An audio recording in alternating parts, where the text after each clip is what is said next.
Hi friends, வணக்கம். ICERA Racing Homer PIGEON channel. ஒரு long distance பேர் வந்து எப்படி பண்ணலாம், எந்த மாதிரி பண்ணலாம் அப்படின்னு பார்த்தீங்கன்னா, ஃபிசிக்கல் வைஸ்லையும் ஐசைன் வைஸ்லையும் புறா வந்து எல்லா விஷயமும் இருக்கணும். ஏன்னா நான் உங்களுக்கு சொல்லியிருப்பேன், ஒரு 100% இருக்குடானா நம்ம வந்து ஒரு 80% உள்ள ஒரு பேடை வந்து பேர் பண்ணலாம். அப்போது அது ஃபிசிக்கல் வைஸ்லையும் சரி ஐசைன்லையும் சரி என்னென்ன விஷயங்களை வந்து பார்க்கணும். Pupil, inner muscle, bishop circle, inner iris, outer ஐரிஸ்ன்னு வந்து பார்க்கும்போது இந்த புறாவில் எல்லாமே தெளிவாக இருக்கான்றது தான் மோஸ்ட் இம்பார்ட்டன்ட். இந்த புறாவில் வந்து எல்லாமே தெளிவாக இருக்குதா அப்படின்னு பார்க்கும்போது நம்ம டயாஸ் மேலு சைனீஸ் ஃபீமேலை வந்து எடுத்திருக்கோம். ஏன் சார் அது டயாஸில் வந்து வேறு எந்த லைனு மிக்ஸ் பண்ணாமல் பியூரிட்டியான பேர்டு, ஒரிஜினல் டயாஸு. ஃபீமேல் வந்து பார்த்தீங்கன்னா பக்கா சைனீஸ், மேலும் சைனீஸ் ஃபீமேலும் சைனீஸ், அதுக்கு பிறந்த பொண்ணு தான் சைனீஸ் ஃபீமேல். ஸோ இந்த ஒரு லைனை வந்து டைரக்ட் பண்ணுறேன். எதுக்காகன்னா எனக்கு வந்து ஸ்டாக் பேர்டு வேணும். இப்போ இதுவும் ஏஜ்டு பேர்டு, ரெண்டுமே வந்து பார்த்தீங்கன்னா ஏஜ்டு பேர்டு. இப்போ இதனுடைய சிக்கு வந்து நம்ம கையில் இருந்துச்சு அப்படின்னா நம்ம லாஃப்டில் வந்து தொடர்ந்து ப்ரீட் பண்ணுறதுக்கு எல்லா விஷயத்துக்கும் வந்து எனக்கு யூஸ்ஃபுல்லாக இருக்கும். அதுக்காக வேண்டி நான் அதை பியூரிட்டி பண்ண போகிறேன். அப்போ இந்த விஷயத்தில் வந்து ஒரு ஸ்டாக் பேர்டு பண்ணுறதுக்காக இருக்கட்டும், ஒரு ரேஸ் பண்ணுறதுக்காக இருக்கட்டும், ஒரு டிஸ்டன்ஸை வந்து கவர் பண்ணணும் அப்படின்னா அந்த புறா வந்து எந்த அளவுக்கு ஐசைன் வைஸ்லேருந்து எல்லா விஷயமும் வந்து எந்த அளவுக்கு இருக்கணுன்றது தான் மோஸ்ட் இம்பார்ட்டன்ட். அப்படி பார்க்கும்போது இப்போது நம்ம வந்து நான் மேலே ஷோ பண்ணுறேன். இந்த டயாஸ் மேலே வந்து பாருங்கள், இப்போது நம்ம பிடிக்கும் போதே சரி ஃபிசிக்கல் வைஸில் பேட் வந்து பார்த்திங்கன்னா நல்லா குவாலிட்டியாக இருக்கணும். ஃபஸ்ட்டு ஃபிசிக்கல் வைஸில் பாருங்கள், ஒரு டெயில் வந்து எப்படி இருக்கணும் அப்படின்றது வந்து நான் உங்களுக்கு எக்ஸ்பீரியன்ஸ் சொல்லியிருந்தேன். இந்த மாதிரி டெயில் இருக்கணும். பேட் வந்து லாங் பேடு பொறுத்த வரையில் நம்ம கையில் பிடிச்சோம் அப்படின்னா இந்த துள்ளுறது இது பண்ணுறதெல்லாம் வந்து இருக்காது. ஆக்சுவலாக இப்படி தான் இருக்கணும், ஒரு சாதுவாக தான் இருக்கும் புறா.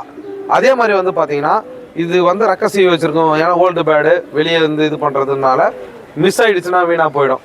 அதுக்காக அதே மாதிரி இந்த விங் பொறுத்த வரையில் நல்லா ஒரு தோற்றத்தை வந்து கொண்டு இருக்கணும். உங்களுக்கு வந்து இந்த மாதிரி பட்டையாக அகலமாக இருக்கும். ஒரு ரக்கை விட்டுருக்கும் பாருங்கள், நல்லா பட்டையாக அகலமாக இருக்கணும். இந்த மாதிரி ஒரு விங் இருக்கணும்.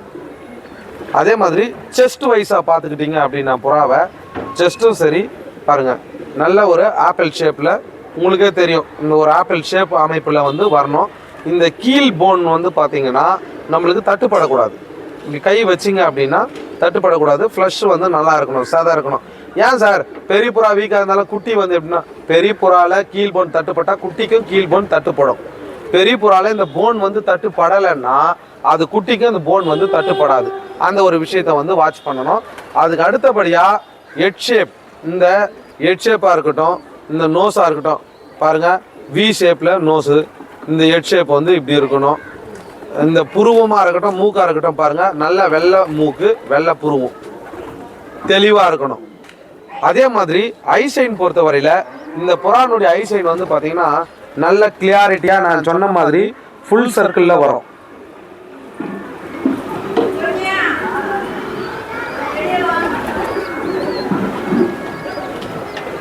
Pupil, inner muscle, bishop circle எல்லாமே வந்து பார்த்தீங்கன்னா இது வந்து 100% உள்ள ஒரு பேட். அப்போது நம்ம வந்து பார்க்கும்போது இந்த கால் அமைப்பு எல்லாமே பார்ப்போம். இந்த காலெல்லாம் கருஞ்சிவப்பு காலாக இருக்குது, ஆஷ் கலரில் நகம் இருக்குது.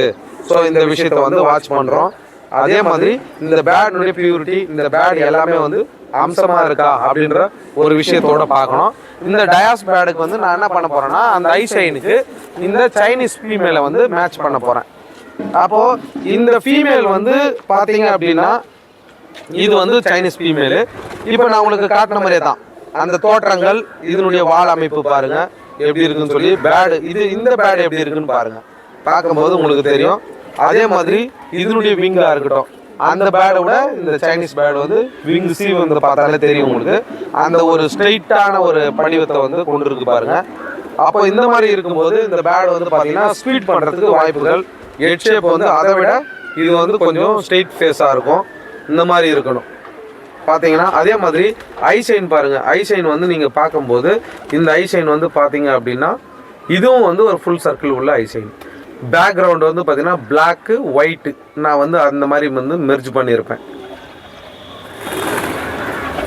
ஒரு 100% ஐசைனை கொண்ட புறாக்கு நான் வந்து பார்த்தீங்கன்னா 90% சேம் கேட்டகரி கொண்ட ஒரு ஐசைன் உள்ள ஒரு புறா பண்ணியிருக்கேன். பேக்ரவுண்டு மட்டும்தான் நான் சேஞ்ச் பண்ணியிருக்கேன். அதே மாதிரி இதனுடைய லைனும் அந்த மேலுடைய லைனும் வேறு, அதையும் சேஞ்ச் பண்ணியிருக்கேன். இந்த மாதிரி பண்ணும்போது உங்களுக்கு ஸ்டாக் பேர்டு வந்து நிறையா வரும்.